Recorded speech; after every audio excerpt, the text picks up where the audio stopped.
Era nell'aria, ora è ufficiale. Il Partito Democratico si chiama fuori dalla giunta Dossi. Lo ha deciso la direzione agrigentina del partito di Bersani, proprio nelle ore in cui il governatore Crocetta ha annunciato che in Sicilia, anche per le provinciali, si voterà il 21 e 22 aprile. Il PD allora lascia, si tira fuori, dopo 3 anni di condivisione, prima tecnica poi politica, del progetto Dossi. Una scelta di abbandonare l'amministrazione dettata dal fatto, si legge in una nota diffusa dal segretario Messana, che l'MPA, partito del presidente, si è alleato nuovamente con il PDL di Berlusconi e con la Lega, mentre il PD aveva deciso di collaborare con gli autonomisti per un percorso alternativo, per cui non ci sono più le condizioni per andare avanti, si evidenzia ancora nella nota. Alla vigilia delle elezioni allora Dossi perde un alleato. E sono decisioni che io rispetto, perché nella politica ognuno cerca di perseguire i propri obiettivi secondo le proprie logiche. E comunque le assicuro che io non ho ancora ricevuto per esempio le dimissioni dell'assessore Tannorella, così come le dimissioni dell'assessore Montana. Credo che se c'è questo prurito per quanto riguarda la provincia, il sindaco di Raffadali dovrebbe buttare fuori gli assessori di giunta dell'MPA.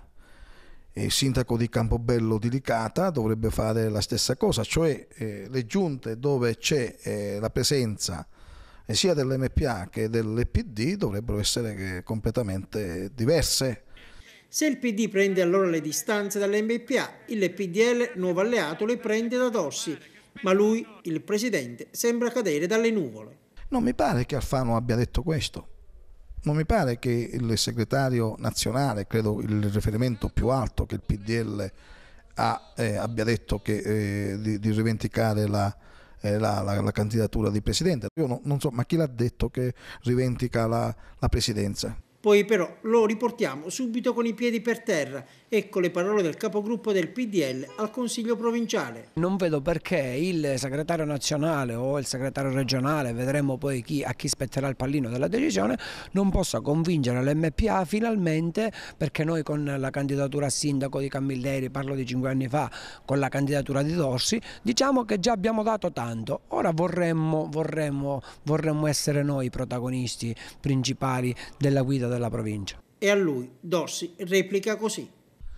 Una persona autorevole, è una persona estremamente autorevole, mi compiaccio. Lei ha avuto garanzie dai vertici regionali e nazionali dell'MPA? Io sono dell'MPA, io sono organico all'MPA, io non ho bisogno di garanzie dell'MPA, non cerco garanzie né da Lombardo né da Di Mauro, io sono una garanzia per Lombardo e per Di Mauro.